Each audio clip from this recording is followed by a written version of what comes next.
दूसरी आज्ञा है, फिर एक बार निर्गमन 20, तू अपने लिए, चौथा वचन, तू अपने लिए कोई मूर्ति खोद कर न बनाना, न किसी की प्रतिमा बनाना, उसकी आराधना न करना और उसकी उपासना न करना, सेवकाई न करना। पांचवा वचन, निर्गमन 20:5, क्योंकि मैं जलन रखने वाला परमेश्वर हूं। क्योंकि अगर तुम ऐसा करो तो तुम्हारी जो पाप है, तुम्हारे बच्चों को, बेटों को, पोतों और परिपोतों को भी दंड लगेगा। यह हमारे लिए कैसे लागू होता है? हम शारीरिक मूर्तियों को तो नहीं पूजते, उनकी आराधना नहीं करते। कुछ लोग, कुछ मसीही, कुछ डिनोमिनेशंस में उनके आइकन्स होते हैं। आइकन्स मतलब संतों के फोटो है, वो एक मूर्ति है। आप उनको आइकन कहो या मूर्ति कहो या जो कहना हो, अगर आपके पास किसी का फोटो है, पिक्चर है, आप फोटो किसी का भी रख सकते हो, अपने प्रेमी जन का, पर उसकी आराधना मत करो। पर अगर आप किसी संत का फोटो रखो और उसकी आराधना करो और उस व्यक्ति को मांगो कि वो आपके लिए प्रार्थना करे, ये बिल्कुल कचरा है। कोई आपके लिए प्रार्थना कर सकता नहीं, मरियम भी प्रार्थना नहीं कर सकती। केवल यीशु मसीह है जो आपके लिए हमारी मध्यस्थ है। और एक प्रतिमा, एक मूर्ति, ये शारीरिक नहीं है, हमारे पास तो नहीं है, पर कुछ भी जो परमेश्वर का स्थान हमारे जीवन में ले ले। मुख्य बात जो यीशु ने कहा वो है पैसा। उसने लूका 16:13 में कहा, तुम परमेश्वर और पैसे से प्रेम नहीं कर सकते, दोनों के साथ। एक स्त्री को यह कहने जैसा है, तुम दोनों पुरुषों से विवाह नहीं कर सकते, तुम्हें चुनना होगा। पर तुम कहते हो वो कितना अच्छा है, ये भी इतना अच्छा है, ठीक है, पर तुम्हें फिर भी उनमें से एक को चुनना है। आप क्या सोचोगे ऐसे स्त्री के बारे में जो कहता है दोनों, मुझे दो पसंद है, दोनों इतने सुंदर दिखते हैं?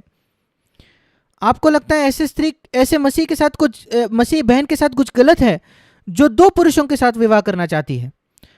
आपको नहीं लगेगा ऐसी बहन आत्मिक है? फिर आप क्या सोचते हो एक मसीह के बारे में जो यीशु से भी प्रेम करना चाहता है और पैसे से भी? यह बिल्कुल कोई अंतर नहीं है उस मसीह में और उस स्त्री में जो दो पुरुषों से विवाह करना चाहती है।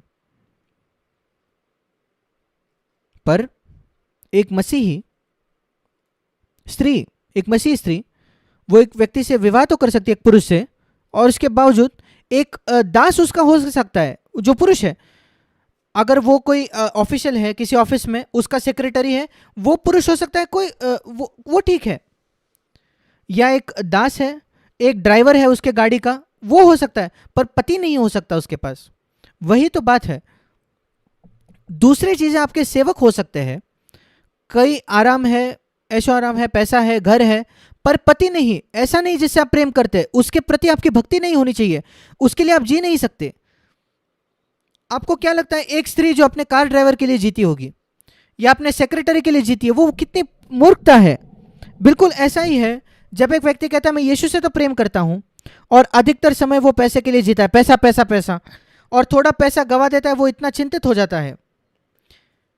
हमें अंतर जानना है पैसा होना और पैसा प्रेम करने से। पैसा होना, पैसा का परमेश्वर का वरदान है। मैं आपको बताना चाहता हूं, शैतान ने पैसे को नहीं बनाया। सारा जो सोना है शैतान ने नहीं किया, शैतान ने 1 ग्राम भी सोना नहीं बनाया है। परमेश्वर ने सारा जो टन्स सोना है, जो सारे डायमंड्स है, खजाना है, वो सब कुछ परमेश्वर ने बनाया। पर उस भले बुरे का ज्ञान के वृक्ष के जैसा परमेश्वर कहता है उसके पास आकर्षित ना हो जाओ, उसे आपका गुलाम बनाओ। अगर आपका ड्राइवर है, कार है, तो उसके साथ ना जुड़ जाओ, उसको आपकी सेवा करने दो। इसलिए पैसा एक बहुत अच्छा दास है पर एक बहुत बुरा स्वामी है। वो आग के जैसा है। आग एक अद्भुत गुलाम है, देखिए हम कैसे उसे भोजन करते हैं आग के साथ, पर वो एक बहुत बुरा स्वामी हो जाएगा। अगर आपके घर को आग लग जाती है, वो उसका विनाश कर देगा।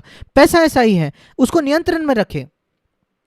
आपको जानना चाहिए कभी स्टोव बंद करना है आग लगने से पहले घर में, उस आग को नियंत्रण में रखें, उसका इस्तेमाल कीजिए, हर दिन इस्तेमाल कीजिए पैसे का। आपके स्टोव पे कई बर्तन एक समय आप गैस पर रख सकते हैं, ठीक है, कई आग लगे, पर आग को घर को जलाने ना दे। परमेश्वर इसके खिलाफ नहीं है कि हमारे अच्छी चीजें हो। हम पढ़ते हैं लूका में, माफ कीजिएगा, 1 तीमुथियुस 6 अध्याय में, कभी कभी मसीह ऐसा छवि प्रस्तुत करते हैं कि परमेश्वर चाहता ही नहीं कि हम आनंद उठाएं। नहीं, वो चाहता है कि हम बहुत अनुशासित हो, हम आइसक्रीम का आनंद ना उठाएं, हम चॉकलेट का आनंद ना उठाएं। हमेशा कठिन बातें, ऐसा लोग सोचते हैं। मैं आपको आश्चर्यचकित करना चाहता हूं, परमेश्वर का वचन क्या कहता है। पहला तीमुथियुस 6:17,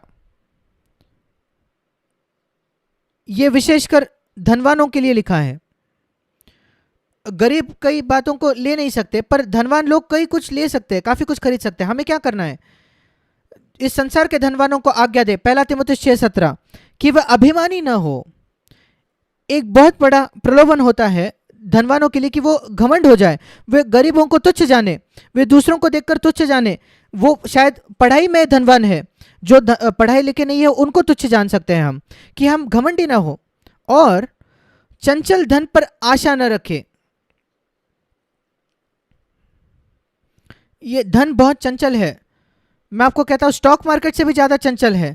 स्टॉक मार्केट एक दिन जाएगा नीचे जाएगा, एक दिन ऊपर जाएगा। धन वैसा नहीं है, वो बिल्कुल चंचल है।